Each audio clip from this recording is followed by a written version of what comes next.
السلام عليكم ورحمة الله تعالى وبركاته. الحمد لله رب العالمين والصلاة والسلام على سيد المرسلين سيدنا محمد وآله وصحبه أجمعين. أعوذ بالله من الشيطان الرجيم. بسم الله الرحمن الرحيم. رب اشرح لي صدري ويسر لي أمري وحلل عقدة من لساني يفقه قولي. الصلاة والسلام عليك يا سيدي يا رسول الله. خذ بيدي قلت حيلتي أدركني يا شفيع المذنبين.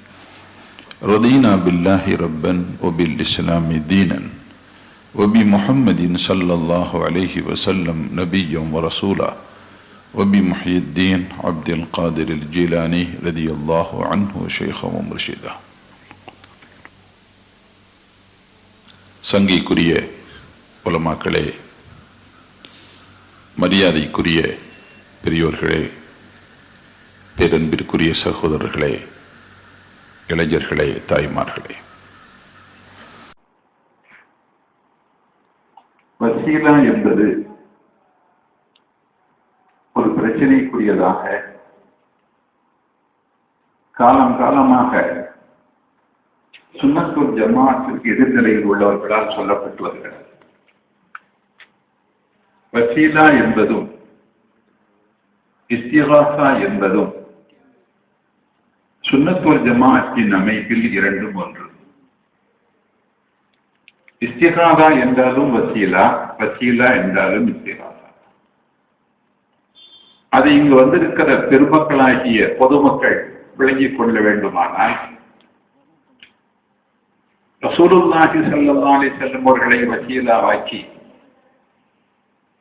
அல்லாஹும்ம பிஹக்கி சய்யிதினா முஹம்மதின் ஸல்லல்லாஹு அலைஹி வஸல்லம், யா அல்லாஹ், சய்யிதுனா ரசூலுல்லாஹி ஸல்லல்லாஹு அலைஹி வஸல்லம் உடைய பொருட்டால்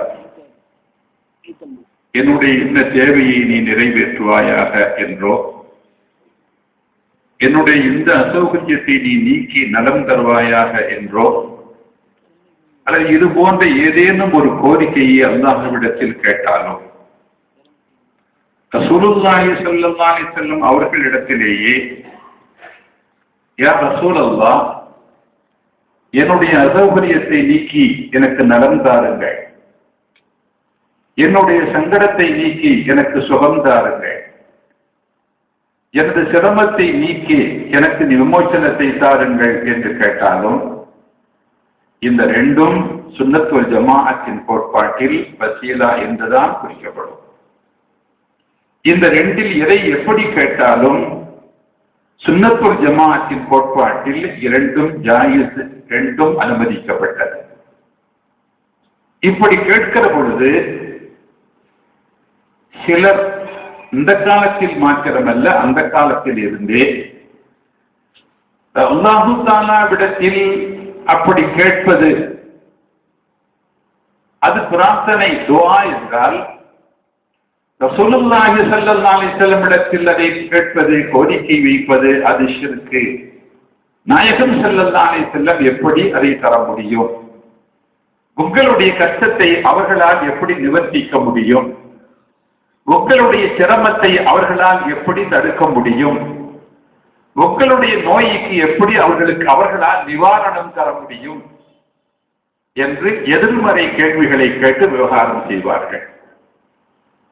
நம்மை பொறுத்தவரையில் நபிகள் நாயகம் ஸல்லல்லாஹு அலைஹி வஸல்லம் அவர்களிடத்தில் கேட்டு அதன் மூலம் நமக்கு நிவாரணம் கிடைத்தால் அந்த நிவாரணம் அல்லாஹ் தந்த நிவாரணமே தவிர நபிகள் நாயகம் ஸல்லல்லாஹு அலைஹி வஸல்லம் நேரடியாக தந்த நிவாரணம் அல்ல.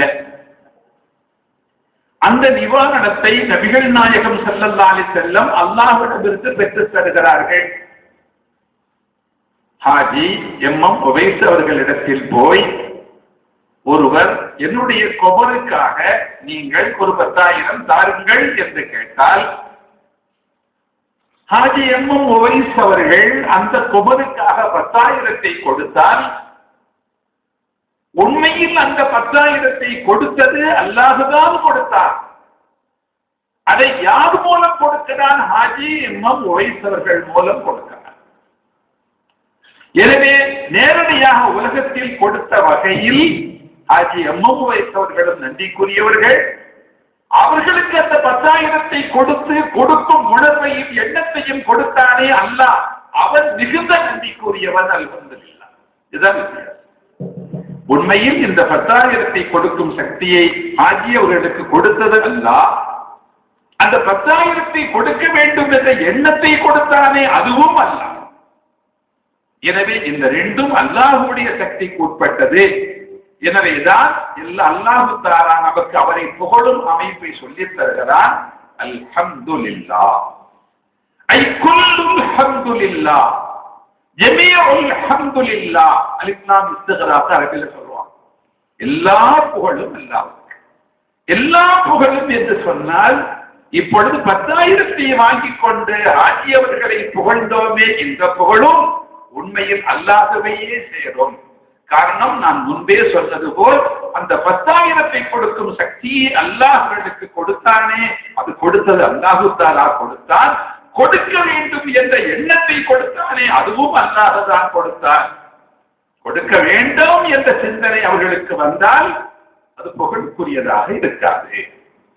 அப்ப நபிகள் நாயகம் ஸல்லல்லாஹு அலைஹி வஸல்லம் அவர்களிடத்தில் மாத்திரமல்ல, அவர்களை போன்ற நபிமார்கள் அல்லாஹ்வின் நல்லடியார்களாகிய அவுலியாக்கள், சாலிஹீன்கள், முத்தகீன்கள், ஷுஹதாக்களிடத்தில் இது போன்ற எந்த கோரிக்கையை வைத்தாலும் இதற்கு பெயர் வசீலா, இதற்கு பெயர் இஸ்திகாசா. ரெண்டில் எந்த வார்த்தையை பயன்படுத்தினாலும் அந்த வார்த்தை நடக்கும். சரி, இது எப்படி நடக்கிறது? ஒரு வார்த்தை ஹதீஸ் ஷரீஃபில் வருகிறது. இந்த இஸ்திகாசா எங்கிருந்து பெறப்பட்டது? ஹதீஸில் இருந்து பெறப்படுகிறது. இந்த இஸ்திகாசா குர்ஆனில் இருந்து இந்த வார்த்தை பெறப்படுகிறது. பாவிகளாகியவர்கள், குற்றவாளிகளாகிய பாவிகள் மஹ்ஷரில் நம் நிலை என்ன ஆகுமோ என்று தடுமாறி திணறி இருக்கின்ற மஹ்ஷரில் அவர்கள் கண்ணுக்கு ஆதம் அலைஹிஸ்ஸலாம் தென்படுகிறார்கள். ஆதம் அலைஹிஸ்ஸலாம் கிட்ட போய் நம்முடைய சிரமத்தை, கஷ்டத்தை முறையிட்டால் நமக்கு நிவாரணம் கிடைக்கக்கூடும் என்ற எண்ணம் எழுகிறது. அப்போ ஆதம் அலைஹிஸ்ஸலாம் போய் என்ன செய்யறாங்க? ஆதம் அலைஹிஸ்ஸலாம் போய் என்ன செய்யறாங்க? எங்களை காப்பாத்துங்க அப்படின்னு சொல்றாங்க. இந்த இஸ்திகாசாங்கிற வார்த்தையே என்னை பாதுகாருங்கள், என்னை காப்பாற்றுங்கள், எனக்கு 2 ரட்சியுங்கள் அப்படின்னு கேட்கிற தமிழ் வார்த்தையினுடைய அரபி வார்த்தை. என்னை காப்பாத்துங்கிறாங்க. ஆதம் அலைஹிஸ்ஸலாம் என்னால உங்களை காப்பாற்ற முடியாது. நூஹ் அலைஹிஸ்ஸலாம் போறாங்க, அவர்களிடத்துல போய் எனக்கு எங்களை காப்பாத்துங்கிறாங்க. உங்களை காப்பாற்ற என்னால முடியாது.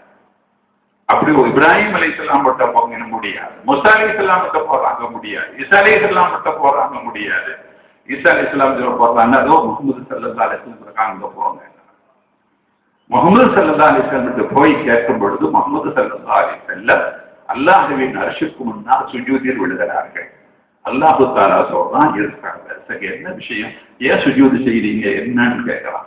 அப்ப ஸல்லல்லாஹு அலைஹி வஸல்லம் சொல்றாங்க, நம்ம இந்த பாவிகள், குற்றவாளிகள் எல்லாம் இருக்கிறாங்க. அவங்க எல்லாம் துனியாவில் வாழும்போது தப்பு செஞ்சவங்க, குற்றம் செஞ்சவங்க. யாரெல்லாம் இவர்களை என்னுடைய மன்னிச்சு அவங்களை நீ என்ன செய்யணும்? விமோச்சனம் கொடுக்கணும், அவர்களுக்கு சொர்க்கத்தை நசீபாக்கி கொடுக்கணும்னு ஸல்லல்லாஹு அலைஹி வஸல்லம் சொல்றாங்க. அல்லாஹ் தஆலா மன்னித்து சொர்க்கத்தை நசீபாக்கி கொடுக்கிறார். இப்போ அல்லாதவர்களிடத்தில் போய் உதவி தேடுவது என்பது இங்கே மாத்திரம் நடக்கவில்லை, அது மஹ்ஷரில் கூட நடக்கிறது.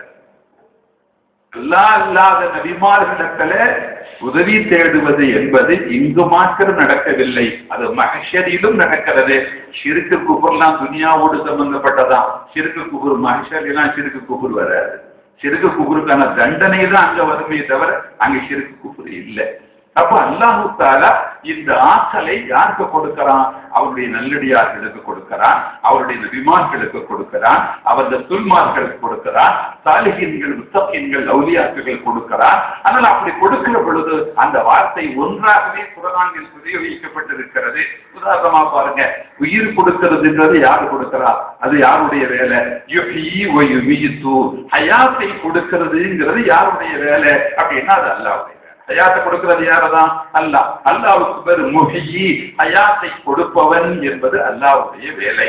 அந்த பெயர் அவனுக்கு இருக்கிறது.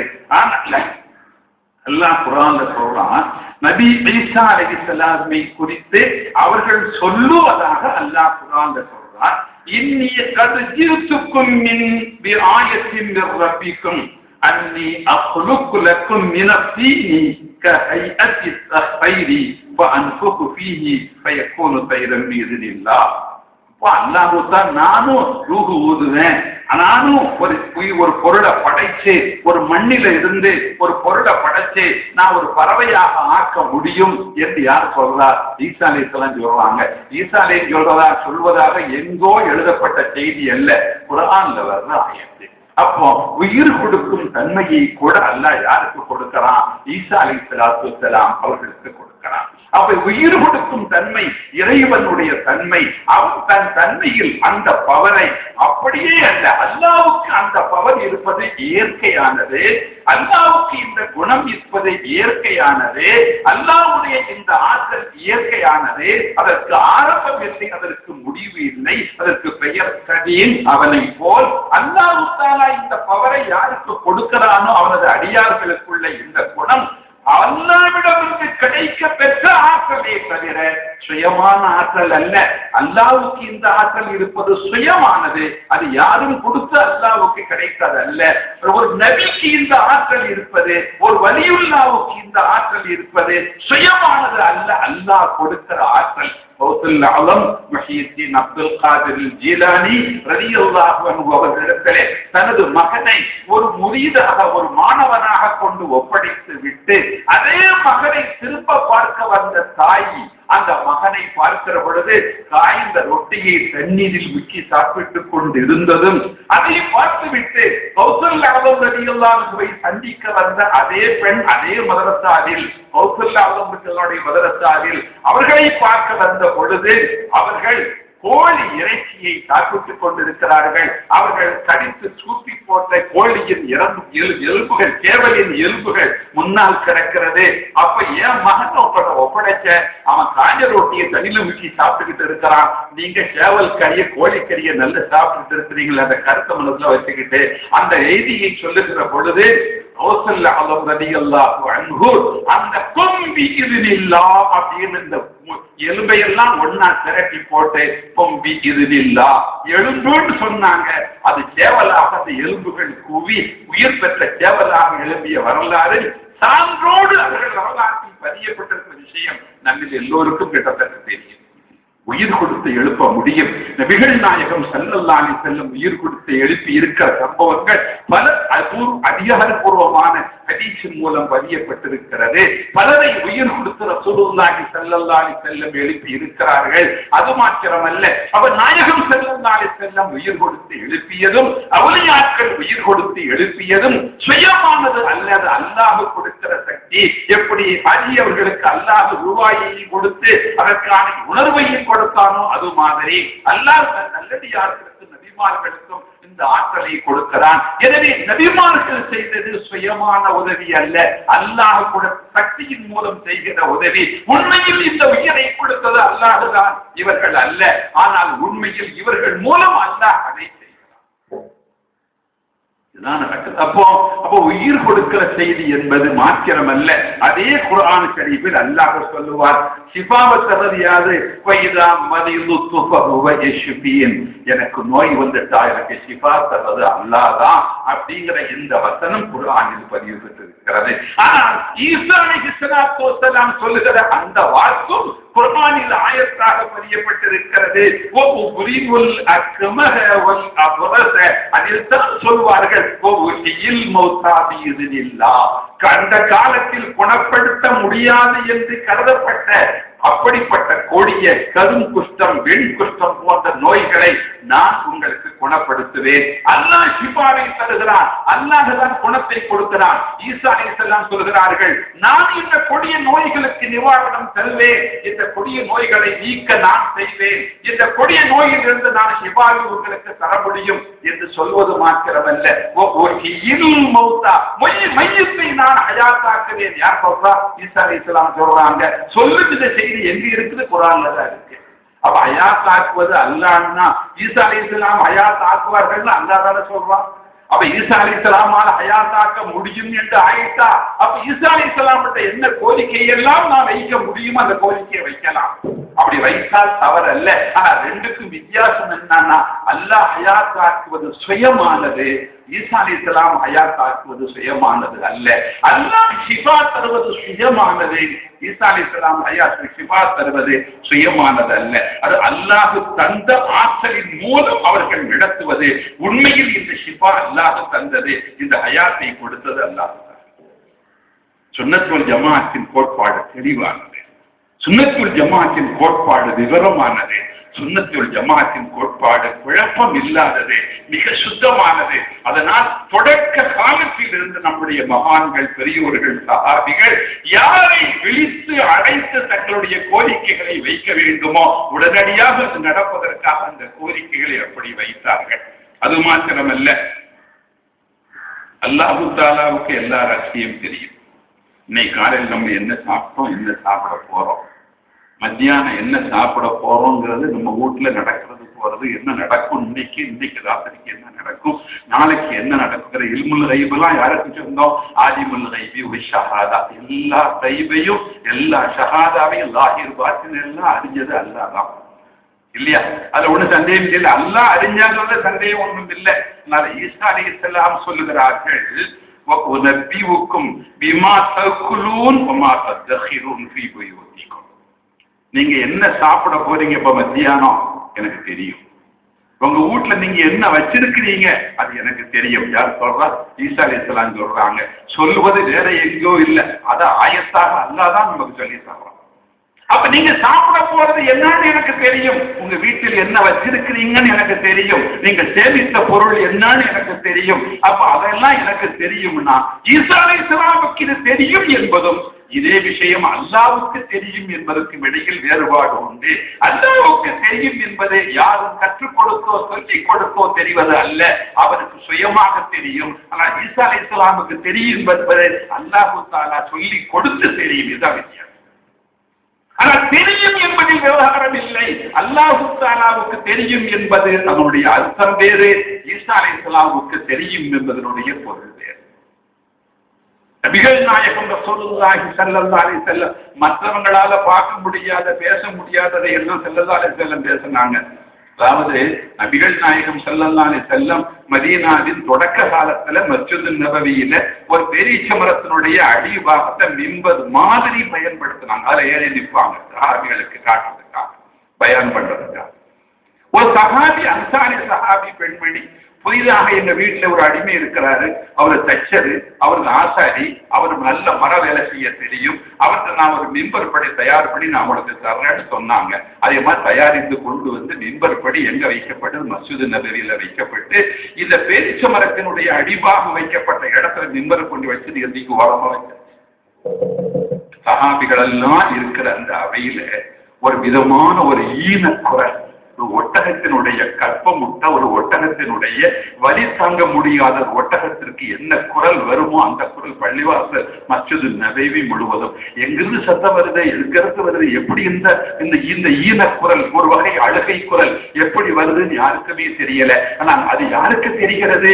நபிகள் நாயகம் ஸல்லல்லாஹு அலைஹி வஸல்லமுக்கு தெரிகிறது. நேரம் அந்த ஈச்சமரத்தினுடைய அடிபாகம் வச்ச இடத்துக்கு போனாங்க. அதுக்கு மேல கையை வச்சாங்க, ஒண்ணுமே சத்தம் வரல, நின்றுடுச்சு. அந்த மரத்தோட என்னமோ பேசுறாங்க. நாயகம் ஸல்லல்லாஹு அலைஹி வஸல்லம் பேசிட்டு வந்தாங்க. ஸல்லல்லாஹு அலைஹி வஸல்லம் சஹாபிகள் கேட்டாங்க, என்ன அந்த சத்தம், என்ன நடந்தது, பேச்சு சத்தம் இப்ப இல்லையே, என்ன காரணம்னு கேட்டாங்க. இந்த மரம் என்கிட்ட கேட்டுச்சு, யா ரசூலல்லாஹ் என்ன பிரிஞ்சிட்டீங்க, என்ன நீங்க பயன்படுத்தினீங்க, என்ன நீங்க வச்சு பிரிஞ்சிட்டீங்க அப்படின்னு உங்களுடைய பிரிவை தாங்க முடியாமல் அந்த மரம் அழுது. ஸல்லல்லாஹு அலைஹி வஸல்லம் பிரிவை தாங்க முடியாமல் அந்த பேரிச்ச மரத்தின் அடிபாகம் அழுகிறது. தன்னுடைய கருத்தை, கவலையை, தனது துக்கத்தை அதை வெளிப்படுத்துகிறது. இப்ப ஸல்லல்லாஹு அலைஹி வஸல்லம் கேட்கிறாங்க அந்த மரத்தை, நம்ம அந்த துனியாவில் நட்டி வைக்கவா அல்லது சொர்க்கத்துல ஒரு மரமாக உன்னை நட்டி வைக்கவா, இந்த ரெண்டுல உனக்கு எது விருப்பம்னு ஸல்லல்லாஹு அலைஹி வஸல்லம் கேட்கிறாங்க. இங்க நட்டுறது எனக்கு விருப்பம் இல்லை, சொர்க்கத்துல மரமாக எது நட்டு வைங்க. ஸல்லல்லாஹு அலைஹி வஸல்லம் மரம் சொல்லுது. அப்ப இந்த மரம் யாரிடத்தில் பேசுகிறது? ஸல்லல்லாஹு அலைஹி வஸல்லம் பேசுறது, முகமது முஸல்லா ஸல்லல்லாஹு அலைஹி வஸல்லம் பட்ட ஒரு மரம் பேசுகிற பொழுது அந்த மரம் தன்னுடைய கோரிக்கையை வைக்க அந்த மரத்துக்கு உரிமை இருந்தால் அந்த கோரிக்கையை வைக்கக்கூடிய உரிமை ஒரு மூமினுக்கு இல்லையா? இருக்குதா இல்லையா? அப்ப இந்த மாதிரி அல்லாஹு தஆலா என்ன செய்யறான்னா குர்ஆன் ஷரீஃப்ல சொல்றான், குர்ஆன்ல அல்லாஹ்வே சொல்றான். எப்படி சொல்றான் அப்படின்னா, அதாவது அப்போ மக்களை கொடுப்பது யார் அப்படின்னா, ஒரு குழந்தை பாக்கியத்தை தர்றது யாரு தர்றா? குழந்தை பாக்கியத்தை அல்லாஹ் தான் தர்றான். சரியா? அது சந்தேகம் ஒண்ணும் இல்லையே. யஹபுல் லிமன் யஷாஉ இனாதன் வ யஹபு லிமன் யஷாஉ ذுகூர். ஆம்பளை பிள்ளைய தர்றதுக்கு நாடுனா ஆம்பளை பிள்ளைய கொடுக்கலாம், பொம்பளை பிள்ளைய தரணும்னா பொம்பளை பிள்ளைய கொடுக்கலாம். இதான இயற்கை. அல்லாஹ் குழந்தை பாக்கியத்தை தர்றான், உண்மைதான். ஆனா மரியம் அலைஹிஸ்ஸலாம் அவரிடத்தில் ஜிப்ரீல் அலைஹிஸ்ஸலாம் வர்றாங்க. மரியம் அலைஹிஸ்ஸலாம் இடத்தில் ஜிப்ரீல் அலைஹிஸ்ஸலாம் வர்றாங்க. வந்து ஜிப்ரீல் அலைஹிஸ்ஸலாம் மரியம் அலைஹிஸ்ஸலாம் கிட்ட சொல்றாங்க, லி அஹபலகி குலாமன் ஜக்கியா. நான் வந்து ஏன் வந்திருக்கிறேன் தெரியுமா? ஒரு அழகான ஒரு பிள்ளையை தருவதற்காக நான் வந்திருக்கேன். லி அஹபலகி குலாமன் ஜக்கியா, ஒரு நல்ல பரிசுத்தமான பிள்ளைய மரியம் அவர்களே உங்களுக்கு தருவதற்காக நான் வந்திருக்கிறேன். நான் பிள்ளைய தர வந்திருக்கிறேன்றாங்க. அப்ப பிள்ளைய தர்றது அல்லாஹ்வே தரணும். ஜிப்ரீல் அலைஹிஸ்ஸலாம் பிள்ளைய தர முடியுமா? ஜிப்ரீல் அலைஹிஸ்ஸலாம் பிள்ளைய தர முடியும். அல்லாஹ் கொடுத்த சக்தியால் தர முடியும். அல்லாஹ் கொடுத்த சக்தியால் தர முடியும். ஜிப்ரீல் அலைஹிஸ்ஸலாம் சுயமாக தர முடியாது. அல்லாஹ் தான் சுயமாக தர முடியும். ஜிப்ரீல் அலைஹிஸ்ஸலாம் சுயமாக தர முடியாது. இப்படிப்பட்ட கருத்துக்கள் இருக்கிற காரணத்தினாலதான் அப்போ அல்லாஹ் தஆலா மனிதனுக்கு பல்வேறு ஆற்றல்களை கொடுக்கிறான். மனுஷன்னா நம்ம மாதிரி சராசரி மனுஷனுக்கு அல்ல, அவருடைய நபிமார்கள், அவரது ரசூல்மார்கள், அவரது நல்லடியார்களாய் அவுலியாக்கள், சாலிஹீன்கள், முத்தகீன்கள், ஷுஹதாக்களுக்கு கொடுக்கிறார். அந்த கொடுக்கக்கூடிய அந்த ஆற்றல் மிக்க நல்லடியார்கள் அவர்கள் சாதிக்கிறார்கள். அவர்கள் பல்வேறு அற்புதங்களை நிகழ்த்துகிறார்கள். அவர்களால் செய்ய முடியும். சராசரி மனுஷனால் செய்ய முடியாத நிகழ்வுகளை அவர்களால் நிகழ்த்த முடியும். அப்போ நிகழ்த்த முடியும் அப்படின்னு வரும் பொழுது அவர்களிடத்தில் நம்ம ஒரு கோரிக்கை வச்சா உண்மையில் இந்த கோரிக்கையை நிறைவேற்றி தருவது அல்லாஹ் தஆலா. இவர்கள் தந்தால் அல்லாஹ்வின் அருள் கொண்டும் அவர் கொடுக்கிற சக்திக்கு நிறைவேற்றி தருவாங்க.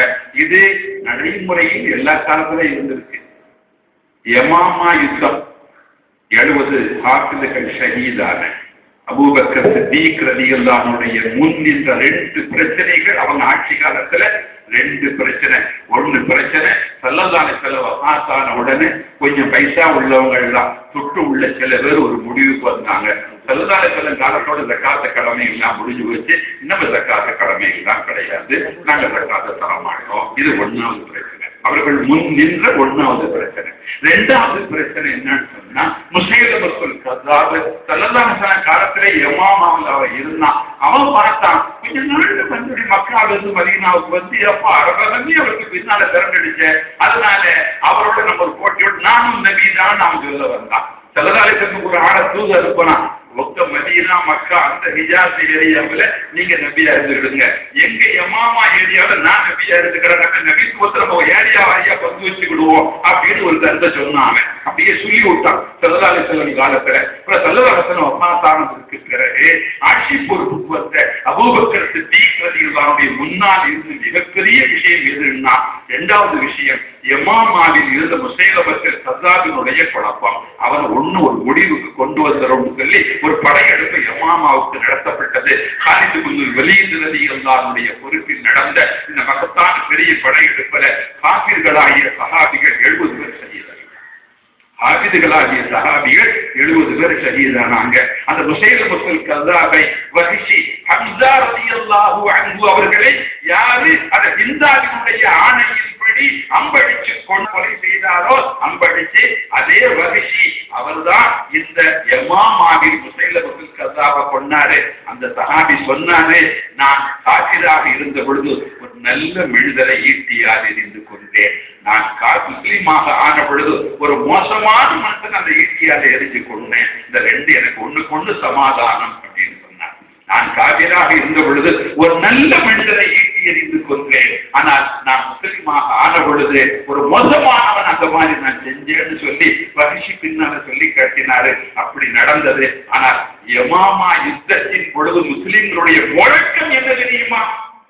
அந்த கடுமையான யமாமா போர்க்களத்தில் முஸ்லிம்கள் தடுமாறி நின்ற பொழுது 70 ஹாஃபிதுகள் ஷஹீதான யமாமா போர்க்களத்தில் முஸ்லிம்களுடைய கோஷம் என்ன தெரியுமா? யா முஹம்மத். முஸ்லிம்களுடைய கோஷம் அதுதான். இந்த போர்க்களத்தில், இந்த மகத்தான, இந்த கடுமையான இந்த போர்க்களத்தில் எங்களுக்கு வெற்றி கிட்ட வேண்டும், எங்களுக்கு விமோசனம் கிட்ட வேண்டும், எங்களுக்கு பாதுகாப்பு கிட்ட வேண்டும். அடுத்தடுத்த ஹாஃபிதுகள் ஷஹீதாகி விழுந்துகிட்டே இருக்கிறாங்க. அடுத்தடுத்த ஹாஃபிதுகள் ஷஹீதாகி விழுந்துகிட்டே இருக்கிறாங்க. சஹாபிகள் ஷஹீதாகி விழுந்துகிட்டே இருக்கிறாங்க. போர்க்களத்தின் காட்சி விபரீதமா போய்கிட்டு இருக்கிறது மாதிரி இருக்குது. காட்டுக்கு வரியில் அங்க போறாங்க, இங்க வர்றாங்க, தடுமாறிக்கிட்டு இருக்கிறது மாதிரி இருக்குது. இந்த சூழ்நிலையில முஸ்லிம்களுடைய அந்த சஹாபிகளுடைய அந்த போர்க்களத்தின் கோஷம் என்ன தெரியுமா? யா முஹம்மத். ஸல்லல்லாஹு அலைஹி வஸல்லம் உதவிக்கு அழைத்தாங்க. ஒரு மகத்தான வெற்றியை யமாமாவை பெற்றுக்கொண்டு மதீனாவுக்கு திரும்பி வந்தார்கள். அபூபக்கர் சித்தீக் ரலியல்லாஹு அன்ஹு கிடைத்தார்கள். இப்போ முஸ்லிம்கள் சஹாபிகள் அந்த காலத்திலேயே தங்களுக்கு ஒரு சங்கடம் வந்தா கூப்பிட்டது யா முஹம்மது ஸல்லல்லாஹு அலைஹி வஸல்லம். அல்லாஹ்வுக்கான கூப்பிடணும்னு சொல்லிக்கிட்டு விவகாரம் பண்ணி இல்லை. அப்துல்லாஹ் இப்னு உமர் ரலியல்லாஹு அன்ஹுமா கடுமையான கால் வலி. அவர்கள் வேதனைப்பட்டுக் கொண்டிருந்த பொழுது பக்கத்தில் இருக்கிற சகோதரர் சொன்னார், உதுக்குற அஹப்பன் நாசிகளை, உங்களுக்கு ரொம்ப பிரியமானது யாரு அவங்களை கூப்பிடுங்க. யா முஹம்மது ஸல்லல்லாஹு அலைஹி வஸல்லம் கூப்பிட்டாங்க. வலி போன இடம் தெரியல. அப்துல்லாஹ் இப்னு உமர் சஹாபிக்கு மகன். அப்துல்லாஹ் இப்னு உமர் சஹாபிக்கு மகன். அப்படி ஒரு சஹாபி, மூணாவது ஆள். அந்த சஹாபி எங்கேயோ போகல, ஒரு மூலையில ஓரத்துல உள்ள ஆள்.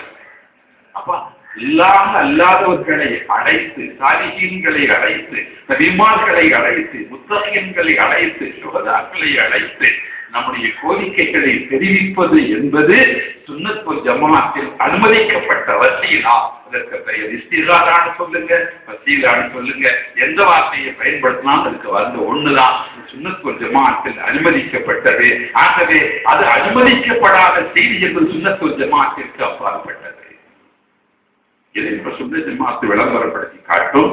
இதுதான் நம்முடைய யதார்த்த நிலை. நம்முடைய காலத்தில் அருமைகள் இந்த அளவோடு இந்த செய்தியை நிறைவுபடுத்திக் கொள்ளலாம்.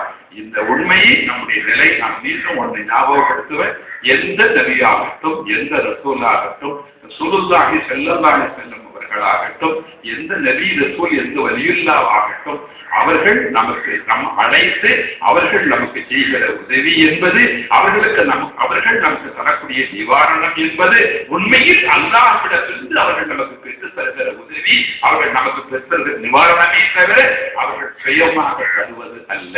அதனால் தான் இன்னி இதா மஸ்கனி தைமை யுரபிஉனி அக்கூலு யா சய்யித ஸலாத்தி யா சனதி. செய்தி பைத்துல வருது இல்ல, இந்த பைத்து எங்கேயும் இல்ல. ரவுதாவில் எழுதி வச்சு பெயிண்ட் வச்சு அடிச்சுட்டாங்க. இருக்கு பைத்தபடி கல் வெட்டு இருக்குது, ஆனா பெயிண்ட பச்சை பெயிண்ட் வச்சு அடிச்சிருக்கிறாங்க. அது வேற விஷயம். நான் சொல்ல வந்த விஷயம் அப்பொழுதே பதியப்பட்டிருக்கிற ஒரு செய்தி அது. அதே மாதிரி இமாம் அபூ ஹனீஃபா ரலியல்லாஹு அன்ஹு விழித்து அடைத்த மிகப்பெரிய தாபியீன்கள் ஒரு ஆள் இமாம் அபூ ஹனீஃபா. அப்படிப்பட்டவர்கள் அழைத்த செய்தி இமாம் புஸ்ரி ரலியல்லாஹு அன்ஹு ஸல்லல்லாஹு அலைஹி வஸல்லம் விழித்து கூப்பிட்ட புர்தானின் பைத்துகள். இப்படி எண்ணற்ற சான்றுகளும் எடுத்துக்காட்டுகளும் நமக்கு உண்டு. நம்முடைய வழி இதுதான். இதுக்கு மாற்றமாக நம்முடைய வழி அல்ல. நம்முடைய வழி இதுதான். இதுதான் நம்முடைய சுன்னத் வல் ஜமாஅத், தான் நம்முடைய கோட்பாடு. இதில் நாம் தெளிவாக இருப்போம், இதில் நாம் உறுதியாக இருப்போம், இதில் நாம் தைரியமாக இருப்போம். நாம் சொல்லுகிற அடிப்படை விஷயம் என்னவென்றால், நம்முடைய இந்த அழைப்பு, இந்த கோரிக்கை, உண்மையில் இந்த கோரிக்கையை நிறைவேற்றி தருவது அல்லாஹ் தஆலா. எந்த நபியும் எந்த வலியுல்லாவை நாம் விழித்து அழைத்து நாம் கோரிக்கை வைத்தோமோ அவர்கள் தருகிற நிவாரணம் அல்லாஹ் இருக்கிற சக்தியை கொண்டு நடப்பது. உண்மையில் புகழக்கூடிய ஒரு முதல் புகழ் அல்லாஹ் தஆலாவுக்கு, அடுத்த பாராட்டு மகான்களுக்கு, மௌலியாக்கள். இதுதான் நம்முடைய யதார்த்தம். இதுதான் யதார்த்தம், இதுதான் உண்மை. இது சுன்னத் வல் ஜமாஅத்தில் நம்முடைய எல்லா இமாம்களும் எந்த கருத்து வேறு நம்ம இமாம்களுக்கு கிடையாது, நம்முடைய மகான்களுக்கு கிடையாது, நம்முடைய முஹத்திஸீன்களுக்கு கிடையாது, நம்முடைய ஃபுகஹாக்களுக்கு கிடையாது, நம்முடைய பெரிய பெரிய சீரியர்களான சூஃபியாக்கள் யாருக்கும் கிடையாது. அதனாலதான் தன்னிடத்தில் கோரிக்கையை பெறுகிற பொழுது அவர்களே என்ன கூப்பிடுங்கன்னு அவங்களே நம்மளை பார்த்து சொல்றாங்க. நானோ ஒரு ஹிஜ்ரி 4வது நூற்றாண்டு. கௌசியா முக்கியத்தின் அப்துல் காதர் ஜிலானி கூப்பிடுங்கன்னு சொல்றது வேற யாரும் அல்ல, ஒதுநாயினே கூப்பிடுங்கன்னு சொல்றாங்க. அப்படி கூப்பிட வானான்னு சொல்றாங்க கூட நம்ம போய் சேர வானா, கூப்பிடுங்கன்னு சொன்னால்தான் சதபத்துல்லா பக்கம் அதை வெளிப்படுத்தி காட்டினாங்க. இதுதான் யதார்த்தம். இதை மனசுல பதிய வச்சுக்கிடுவோம். அது பொதுமக்களுக்கும் பெரியவர்களுக்கும் ஆரியர்களுக்கும் வருமானங்களுக்குள்ள பொதுவான செய்தி. எந்த அளவோடு என்னுடைய உரையை நான் நிறைவு செய்து கொள்கிறேன். இப்பொழுது நம்ம தொழுகை ஒரு ஜமாத்தை நம்ம நடத்துவோம். நடத்தி முடிந்தொழுகை பிறகு உடனடியாக சாப்பாடு இருக்கிறது.